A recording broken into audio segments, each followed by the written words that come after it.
నమస్కారం అండి. మనం ఇప్పుడు సింగరాజు రమాదేవి గారు రాసిన సాయం అనే కథను విందామా? ఆ మాట విన్నప్పటి నుండి మానసకి మనసంతా చేదుగా అయిపోయింది. ఇండియా నుండి ప్రసాద్ బాబాయ్ ఫోన్ చేసి చెప్పిన విషయాలే బుర్ర నిండా తిరుగుతున్నాయి. అసలు అదంతా నిజమేనా? ఎందుకు ఇలా చేసిందమ్మా? అసలు అంత అవసరం ఏమొచ్చింది? ఎన్నాళ్ళ నుంచి చేస్తోంది? డబ్బు ఇబ్బందా? నాన్నగారు పోయినా ఫ్యామిలీ పెన్షన్ వస్తూనే ఉందే, సరిపోవట్లేదా? ఏమో, తమ మధ్య డబ్బు ప్రస్తావన ఎప్పుడూ రాలేదు. తనకి తమ్ముడికి నాన్నగారు ఉద్యోగం చేస్తుండగానే పెళ్ళిళ్ళైనాయి. వాడు సింగపూర్లో సెటిల్ అయ్యాడు, తను అమెరికాలో. 2 ఏళ్లకోసారి సెలవుల్లో అమ్మ దగ్గరికి వెళ్ళి వస్తూనే ఉంటారు. ఎప్పుడూ అమ్మ వాళ్ళు ఇబ్బందుల్లో ఉన్నట్టు అనిపించలేదు. పైగా వెళ్ళినప్పుడల్లా తనకి పిల్లలకి ఏదో ఒకటి కొనివ్వడం, బట్టలు పెట్టడం అంతా మామూలే. చిన్నప్పటి నుండి తమకు ఆర్థిక ఇబ్బందులు ఏమీ లేవు. కనీసం తనకి తెలిసినంతవరకు అయితే లేవు. మరి ఏమిటిది? ఆలోచిస్తున్న కొద్దీ మనసంతా గజిబిజిగా ఉంది. మనోజ్కి తెలుసా? తెలిసి వాడు ఏమీ చేయకుండా ఊరుకున్నాడా? అసలు వాడు అమ్మకు డబ్బేమైనా పంపుతున్నాడా? డబ్బు ఇబ్బంది వల్లేనా? ఛ, ఇది తెలిస్తే అందరూ ఏమనుకుంటారు? తమను తిట్టిపోసుకోరు? అమ్మతో వారానికి 3 సార్లు ఫోన్లో మాట్లాడుతూనే ఉంటుంది తను. అమ్మ ఎప్పుడూ ఒక్క మాట కూడా అనలేదు. బాధపడినట్టు కూడా అనిపించలేదు. మరి లేక తనే తెలుసుకోలేదా? తన గోలలో తనుండి పట్టించుకోలేదా? మానసకి బాధ, అవమానం మనసంతా నిండి మెలిపెడుతున్నాయి.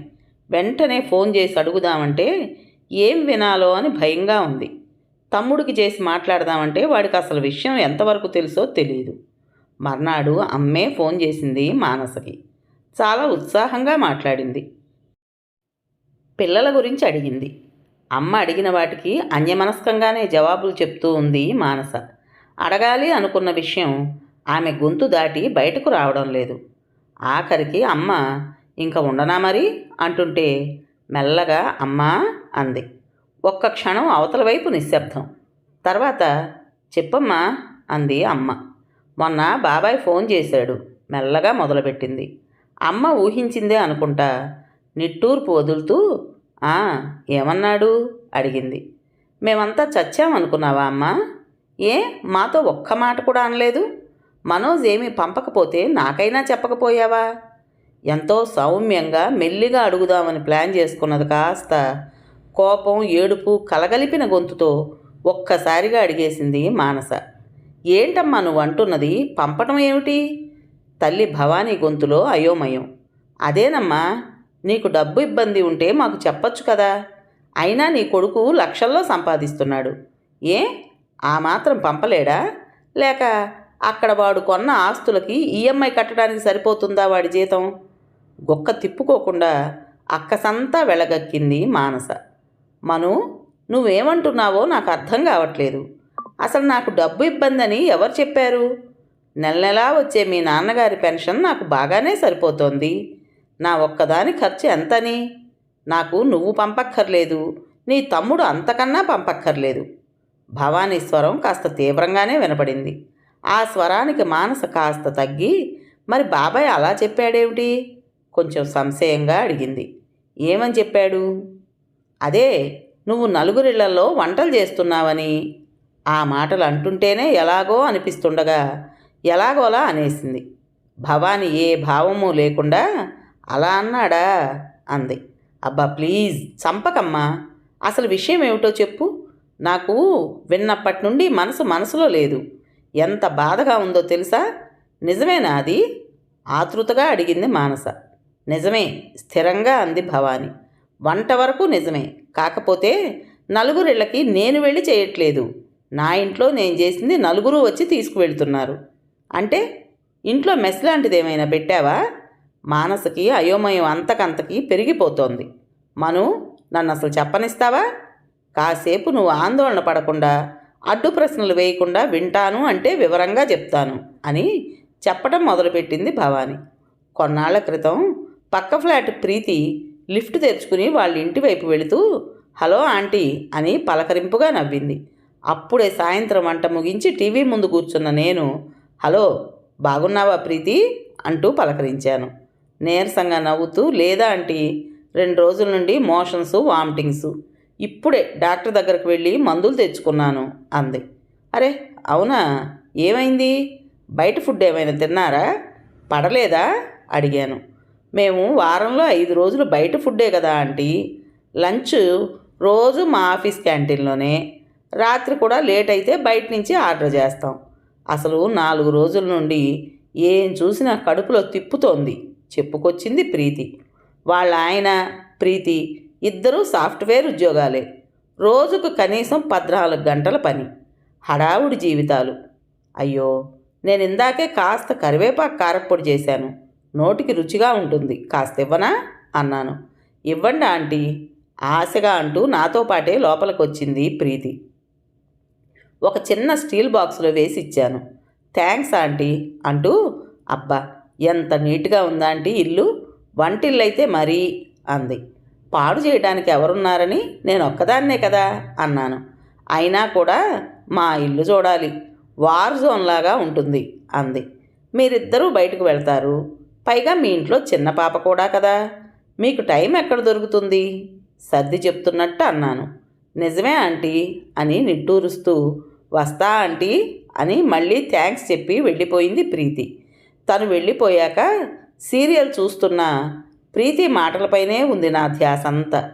కోటి విద్యలు కూటి కొరకే అన్నారు కానీ ఇప్పటి విద్యలు ఉద్యోగాలు డబ్బులు తెచ్చిపెట్టినా కూటికి టైం లేకుండా చేస్తున్నాయి. వచ్చిన జీతాలతో కార్లు, ఫ్లాట్లు, ఖరీదైన వస్తువులు కొంటున్నారు కానీ ఆ కొన్న వాటిని అనుభవించే తీరిక లేదు, కడుపుకింత కమ్మగా తినే సమయమూ లేదు. ఏమిటో అనుకున్నాను. మర్నాడు పగలంతా ప్రీతి కనబడలేదు. వాళ్ళ ఫ్లాట్ తలుపు తీసినట్టు అనిపించలేదు. సాయంత్రం అనుకుంటా మళ్ళీ వచ్చింది. ముందు రోజు నేను ఇచ్చిన స్టీల్ డబ్బా పట్టుకుని. ఎలా ఉంది ప్రీతి, తగ్గిందా పలకరించాను. పర్వాలేదా ఆంటీ, ఇవాళ కొంచెం బెటర్, ఒక్కరోజుకే పీక్కుపోయిన ముఖంతో అంది. టీపాయ్ మీద స్టీల్ బాక్స్ పెట్టి సోఫాలో కూర్చుంటూ, ఆంటీ కారప్పొడి ఎంత బాగుందో, 2 పూటలా దాంతోనే తిన్నాను. మా వాళ్ళిద్దరూ నాతో పోటీకొచ్చి మొత్తం లాగించేశారు. మా చిన్నది కూడా అదే తింది. రాజు అయితే ఆంటీని అడిగి రెసిపీ రాసుకో అని చెప్పాడు. గలగలా చెప్పుకొచ్చింది. అయ్యో, నేను కొంచెమే చేశాను, మళ్ళీ చేసిస్తాలే నవ్వుతూ అన్నాను. కాసేపు కబుర్లు చెప్పి వెళ్ళిపోయింది. ఆమె మాటల్లో నాకు అర్థమైంది, ఇంటర్ నుండి ప్రీతి చదువంతా హాస్టళ్లలో సాగింది. క్యాంపస్ సెలక్షన్లోనే ఉద్యోగం, హాస్టల్ నుండి పీజీ అకామిడేషన్లోకి, అక్కడ మెస్ భోజనమే. ఇప్పుడు ఈ సంసారం, ఇంటి పని, వంట పని, పాప పనితో సతమతం అవుతోంది. పైగా వంట అస్సలు అలవాట్లేదుట. మీరు ఎలా చేస్తారా ఆంటీ ఇంత బాగా, నాకు కూడా నేర్పించండి అంటూ ప్రీతి ఒకటే అనడం. నవ్వొచ్చింది నాకు. పొద్దున్న లేస్తే వంట చేయడంతోనే గడిచిన జీవితం నాది. 12-13 ఏళ్ల నుండే అమ్మకి వంటలో సాయపడేదాన్ని. పెద్ద కూతుర్ని కదా. ఇక పెళ్ళయ్యాక అత్తగారింట్లోనూ పెద్ద సంసారమే. అత్తగారు, మామగారు, మరుదులు, ఆడపడుచు. ఈయన పెద్ద అవటంతో అందరి పెళ్ళిళ్ళు మా తర్వాతే అయినాయి. పెద్ద కోడలిగా బాధ్యతలు బాగానే ఉండేవి. పైగా అందరూ భోజన ప్రియులు. అంతమంది ఇష్టాయిష్టాలు గమనిస్తూ ఎక్కువ రకాలే వండాల్సి వచ్చేది. అలా అవసరం కొద్దీ వంట బాగా అలవాటైపోయింది. తిన్న వాళ్ళందరూ కూడా నా వంట అద్భుతంగా ఉందని మెచ్చుకునేవారు. నేను వంట ఆసక్తిగా చేసేదాన్ని. మరుదులు, ఆడపడుచుల పెళ్ళిళ్ళు అయిపోయి వెళ్ళేలోపు మాకు పిల్లలు పుట్టడం, వెరసి కుటుంబ సభ్యుల సంఖ్య దాదాపు మళ్ళీ అంతే. ఇక పిల్లలు పెద్దయి వాళ్ళ పెళ్ళిళ్ళు, పురుళ్ళు, పుణ్యాలు, ఏనాడు వంటింటికి నాకు రెస్ట్ ఉండేది కాదు. అలాంటిది పిల్లలు ఫారిన్లో సెటిల్ అవటం, 1.5 ఏళ్ల క్రితం ఈయన పోవడంతో ఇన్నాళ్ళకి ఇలా ఒంటరిగా ఒక్కదానికి వండుకోవాల్సి వస్తోంది. నిట్టూర్పుతో ఆలోచనలు కట్టిపెట్టి లేచాను. మర్నాడు కాస్త నిమ్మకాయ ఊరగాయ తీసి చక్కగా పోపు వేసి మంచి మిరియాల చారు పెట్టి 2 తీసుకువెళ్ళి ప్రీతికి ఇచ్చాను. తెగ ఆనందపడిపోయారు వాళ్ళు. ఒక్కదానికి వండుకోవడానికి ఆసక్తి లేక ఏదో ఇంత ఉడకేసుకుని తింటున్న నాకు వాళ్ళకు అలా వండివ్వడం, వాళ్ళు దానిని పరమానందంగా తినడం ఎంతో తృప్తినిచ్చింది. నేను ఆ వేళ తృప్తిగా తిన్నాను. అలా వారంలో 1-2 సార్లు వాళ్ళకి ఏదో ఒకటి చేసి ఇవ్వటం అలవాటైంది. వాళ్ళ చిన్నది ఈరా కూడా, అమ్మమ్మ ఇవాళ ఏం చేశావు, చారు పెట్టావా అంటూ మన ఇంట్లోనే తిరగటం మొదలుపెట్టింది. ఇంతలో ప్రీతి ఒకరోజు ఒక శుభవార్త తెచ్చింది. తను మళ్ళీ తల్లి కాబోతోందట. నేను సంతోషపడి ఏం తినాలన్న కోరిక కలిగినా మొహమాట పడకుండా నాకు చెప్పమన్నాను. ప్రీతి వాళ్ళమ్మ అప్పుడు ఆస్ట్రేలియాలో ఉంది. ప్రీతి చెల్లెలు మొదటి కాన్పు కోసమని.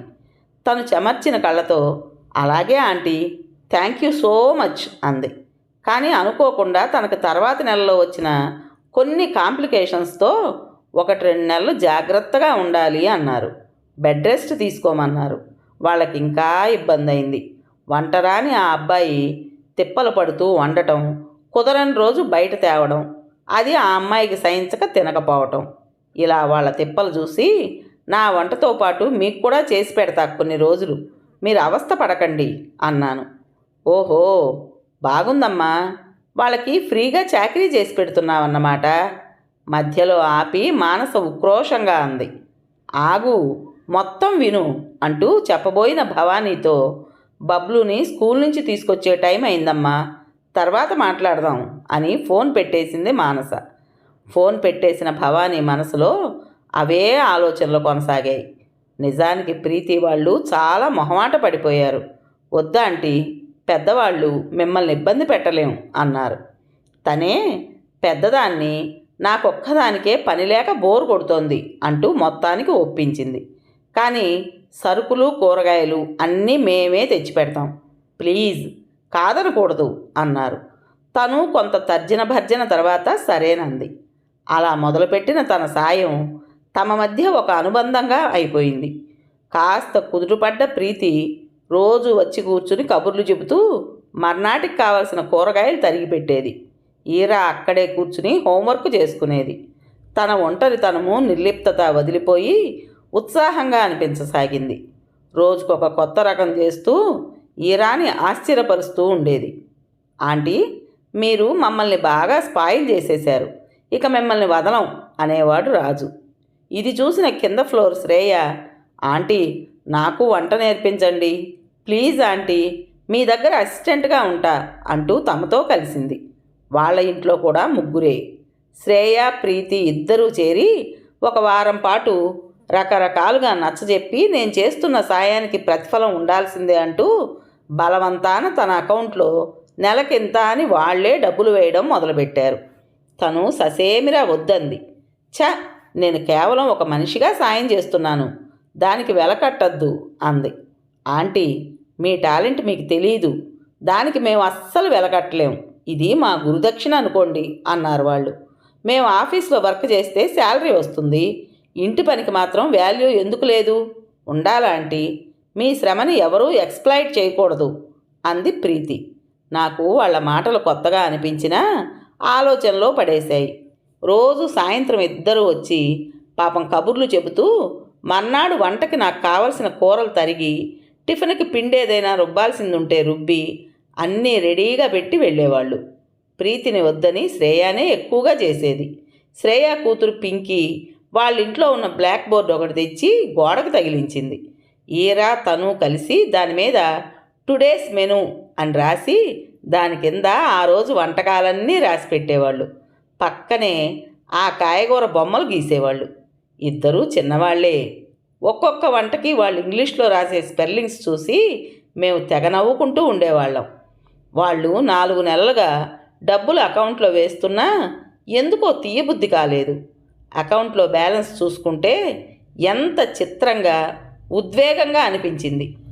నా జీవితంలో మొట్టమొదటి సంపాదన, 60 ఏళ్ల వయసులో, అచ్చంగా నాదే అన్న డబ్బు. ఎందుకో తెలియదు, కొంత గిల్టీగా కూడా అనిపించింది. పిల్లలకి ఇప్పటి వరకు ఏం చెప్పలేదు, కానీ ఇవాళ మనుతో ఇవన్నీ పంచుకున్నాక మనసు తేలిగ్గా ఉంది.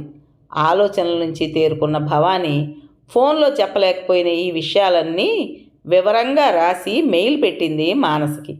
మెయిల్ చదివిన మానస మర్నాడు తల్లికి ఫోన్ చేసింది. ఇదంతా మాతో ఒక్క మాట కూడా ఎందుకు అనలేదమ్మా నువ్వు? మానస మెల్లగా అడిగింది. ఈసారి ఆమె గొంతులో ఆక్షేపణ లేదు. భవానీ దీర్ఘంగా నిట్టూర్చింది. మీరు దీనికి ఎలా స్పందిస్తారో అర్థం కాలేదు. మాటల్లో చెబితే మీ బాబాయ్ అన్నట్టు చేసేది వంట పనే. అయితే అసలు ఆ పనికైనా ఎందుకు అవమానపడాలి? సరైన రీతిలో అర్థం చేసుకుంటే అది ఒక ఉద్యోగమే. ఎక్కడో దూరానున్న మీకు ఈ నేపథ్యం అంతా చెబితే తప్ప అర్థం కాదు. అప్పుడు కూడా నచ్చకపోవచ్చు. మీ నాన్నగారు ఉన్నప్పుడు కూడా నేను ఏది చెప్పాలన్నా 100 సార్లు రిహార్సల్ వేసుకుని చెప్పేదాన్ని. దేనికి కోపం వస్తుందో తెలిసేది కాదు. ఈ విషయం కూడా అందుకే మీకు చెప్పాలని ఎన్నోసార్లు నోటి వరకు వచ్చినా చెప్పలేదు. భవానీ మెల్లగా చెప్పింది. వింటున్న మానసని కొత్త ఆలోచనలెన్నో ఒకేసారి విక్కిరి బిక్కిరి చేశాయి. అసలు అమ్మ వైపు నుండి ఎప్పుడైనా ఆలోచించామా? అమ్మగా కాకుండా ఒక వ్యక్తిగా తనని అర్థం చేసుకునే ప్రయత్నం చేశామా? పైగా బయట హోటళ్లలో, టీవీ షోస్లో, యూట్యూబ్లో షెఫ్స్కి ఇచ్చే గౌరవం వీళ్ళకి ఎందుకు ఇవ్వం? వంటలక్క అని ఎందుకు చులకన? మానస అంతరంగంలో ఎన్నో భావాలు, సందేహాలు. మానస ఏమీ అనకపోయేసరికి అవతల వైపు నుండి భవానీ హలో హలో అంటోంది. తేరుకున్న మానస తడబడుతున్న గొంతుతో సారీ అమ్మా, నేను కూడా నిన్ను సరిగా అర్థం చేసుకోలేదు అని మళ్ళీ, కానీ అమ్మా ఇంత ఎక్స్ట్రా పనితో నీ ఆరోగ్యం పాడైతే వాళ్ళొచ్చి నీకు చేస్తారా? అప్పుడు ఎంత కష్టం. మానస ఇంకా సమాధాన పడలేకపోతోంది. నాకు మొదట్లో ఆ భయం వేసింది. కానీ చిత్రంగా ఈ పని మొదలుపెట్టాక నాకు నీరసం, నిర్లిప్తత వదిలిపోయి కొత్త ఓపిక వచ్చింది. ఇదివరకు పొద్దున్న లేచి ఏం చేసేది ఉందిలే అని బద్ధకంగా అనిపించిన నాకు ఇప్పుడు ఎప్పుడెప్పుడు లేద్దామా అనిపిస్తోంది. పైగా ఆ మధ్య ఒక 2 రోజులు నాకు కాస్త నలతగా ఉన్నప్పుడు శ్రేయ, ప్రీతి నా గురించి తీసుకున్న శ్రద్ధతో నాకు ఆ భయం కూడా పోయింది. వాళ్లే కారులో డాక్టర్ దగ్గరికి తీసుకువెళ్ళి చూపించి, ఆంటీ మీకు మీ కిచెన్కి కంప్లీట్ రెస్ట్ అంటూ బాగయ్యేదాకా వాళ్లే వండి తెచ్చిపెట్టి తోడుగా ఉన్నారు చెప్పింది భవానీ. అవునా, నువ్వు నా దగ్గర చాలానే దాచావమ్మా నిష్ఠూరంగా అంది మానస. భవానీ వెంటనే అయ్యో మను, మీ నుంచి దాచాలని కాదు తల్లి, అంత దూరంలో ఉన్న మిమ్మల్ని ఇబ్బంది కానీ కంగారు కానీ పెట్టకూడదని మాత్రమే నొచ్చుకుంటూ అంది. కానీ ఒకందుకు సంతోషంగా ఉందమ్మా. నేను తమ్ముడు ఇద్దరం దగ్గరలో లేము. డాడీ పోయాక నువ్వు ఒంటరిగా ఎలా ఉంటున్నావో అన్న దిగులుండేది. ఇప్పుడు నువ్వు ఇవన్నీ చెబుతుంటే హ్యాపీగా ఉందమ్మా. అసలు ఆ ప్రీతి, శ్రేయ ఎవరో నేను కూడా చూడాలి, మాట్లాడాలమ్మా. చెప్పాలంటే మా ప్లేస్ వాళ్ళు లాగేసుకున్నారు కదా, ఒకంత అసూయగా అంది మానస. భవానీ నవ్వి అదేమీ లేదు, మీ స్థానం మీదే మను, నువ్వు మనోజ్ నా ప్రాణం అంటూ నాకు కూడా ఇవాళ ఒక పెద్ద భారం దిగిపోయింది. ఇన్నాళ్ళు దాచుకున్నది నీకు చెప్పేశాను, ప్రాణం తెరిపిన పడ్డట్టుంది అంది. మానసకి తల్లిని కొత్తగా చూస్తున్నట్టు అనిపించింది. ఇద్దరి మధ్య కొత్త అవగాహనతో దగ్గరతనం పెరిగినట్టు అనిపించింది. ఇప్పుడు మానసకి ప్రీతి, శ్రేయ ఇద్దరూ ఫేస్బుక్ ఫ్రెండ్స్. వాట్సాప్లో, ఫేస్బుక్లో వాళ్ళతో మాట్లాడుతూనే ఉంటుంది. ఒక 15 రోజుల తర్వాత అమ్మతో కాన్ఫరెన్స్ కాల్ మాట్లాడుతోంది. మానస తమ్ముడు, మరదలు కూడా ఉన్నారు కాల్లో. ఇటు అమ్మ పక్కన శ్రేయ, ప్రీతి. అందరి ముఖాలలో ఒక సంతృప్తి, ఉత్సాహం. శ్రేయ, ప్రీతి ఇద్దరూ పోటీపడి చెబుతున్నారు మానస్కి, మనోజ్కి ముందు రోజు ఆదివారం వాళ్ళు చేసిన కార్యక్రమం గురించి. ఆంటీ నిజంగా అన్నపూర్ణ, మా అందరికీ నిజంగా ఇన్స్పిరేషన్. అంకుల్ బర్త్ యానివర్సరీ సందర్భంగా మా ఇళ్ల దగ్గర బస్తీ వాళ్ళు మొత్తం 60 మంది కొండి పెట్టారు తెలుసా? ప్రీతి ఉత్సాహంగా చెబుతోంది. అది కూడా మొత్తం తన సొంత శాలరీ డబ్బుతో. శ్రేయ పక్క నుండి అందిస్తోంది. అమ్మ చిరునవ్వుతో వాళ్ళ మాటలు వింటూ, పాపం కిందటేడాది ఈ లాక్డౌన్ వల్ల వాళ్ళకి చేతిలో పని లేదు, పైసలు లేవు, తినడానికి తిండి లేదు. అందుకే నాన్న పేరు చెప్పి వాళ్ళకి ఒక్క పూటైనా తిండి పెడదామని అనిపించింది. చెబుతున్న అమ్మ ముఖంలో బోలెడంత సంతృప్తి. గ్రేట్ అమ్మ, రియల్లీ గ్రేట్ ఉద్వేగంగా అంటున్నాడు మనోజ్. మేము ఇలా మొదలు పెట్టేసరికి అపార్ట్మెంట్లో చాలామంది మేము కూడా హెల్ప్ చేస్తాము అన్నారు. సో ఈ కార్యక్రమం ఎవ్రీ మంత్ చేద్దామనుకుంటున్నాం ప్రీతి చెప్పింది. ఆంటీకి ఇక్కడ ఫ్యాన్స్, హెల్పర్సు చాలామంది తయారయ్యారు. ఆంటీ సూపర్వైజ్ చేస్తే చాలు, మేము వండేస్తాం అంటున్నారు. శ్రేయ నవ్వుతూ చెబుతోంది. అత్తయ్య మీరు ఒక ఫేస్బుక్ పేజీ స్టార్ట్ చెయ్యాలి, కోడలు కావ్య అంటోంది. నాకెందుకు కావ్య అవన్నీ చిన్నగా నవ్వుతూ అని అది కాదు కానీ పిల్లలు ఒక మంచి పని మొదలు పెడితే అందరూ ఎలా కలిసి వస్తారో అర్థమైంది. వాళ్ళ ఆకలి తీర్చడానికి చేతనైనంత చేద్దామనిపిస్తోంది చెమర్చిన కళ్ళతో అంది భవాని. వింటున్న మానస తల్లినే అబ్బురంగా చూస్తోంది. తమ కుటుంబానికే పరిమితం చేసిన అమ్మ ప్రతిభ, నైపుణ్యం ఈరోజు 10 మందికి ఉపయోగపడుతున్నాయి. తనకంటూ సంపాదన మొదలైందని అమ్మ సొంతానికి ఖర్చు పెట్టుకుందాం అనుకోలేదు. ఏ బంగారమో కొంటాను అనలేదు. తను తన సంసారం అనే బంధాన్ని దాటేసి విశాల ఆకాశం దిశగా రెక్కలు సాచి పరుగులు తీస్తోంది. పరిధి విస్తరించుకుని కొత్త గుర్తింపు పొందుతోంది. మానసకి అంతా కలలాగా ఉంది. అమ్మ ఆమెను ఆశ్చర్యపరుస్తూనే ఉంది. మనసులోనే అమ్మకు మరొక్కసారి వందనాలు తెలుపుకుంది. ఆ తర్వాత వారానికి వచ్చిన మదర్స్ డే సందర్భంగా అమ్మ ఫోటో ఫేస్బుక్లో పోస్ట్ చేసిన Manasa, earning at the age of 60 and spending it how proud of you mom అని కామెంట్ పెట్టింది. ప్రీతి, శ్రేయ ఇద్దరూ లైకులు కొట్టారు. వాళ్లతో పాటు అనేక వందల మంది. అన్నట్టు బాబాయ్ లైక్ కొట్టలేదు కానీ పిన్ని లైక్ కొట్టింది. కొట్టడమే కాదు, మీ బాటలో నడవాలనుంది అక్కయ్య గారు అని కామెంట్ కూడా పెట్టింది. కథ పేరు సాయం. రచించిన వారు సింగరాజు రమాదేవి గారు. విన్నారు కదండి. మరి ఈ కథ మీకు నచ్చిందా? నచ్చినట్టయితే లైక్ చేసి మరో నలుగురికి షేర్ చేయండి. అలాగే ఈ కథ పైన మీ విలువైన అభిప్రాయాన్ని కామెంట్ బాక్స్లో తప్పకుండా తెలియజేస్తారు కదా. మరి ఇంత మంచి కథను మనకు అందించిన రైటర్ గారికి మనందరి తరపున మనస్ఫూర్తిగా ధన్యవాదాలు తెలియజేసుకుంటూ, ఇటువంటి మంచి మంచి కథల కోసం కొత్త వాళ్ళు మన ఛానల్ని తప్పకుండా సబ్స్క్రైబ్ చేసుకోండి. రేపు మరో మంచి కథతో మీ ముందుకు వస్తాను. అప్పటి వరకు ఉంటానండి.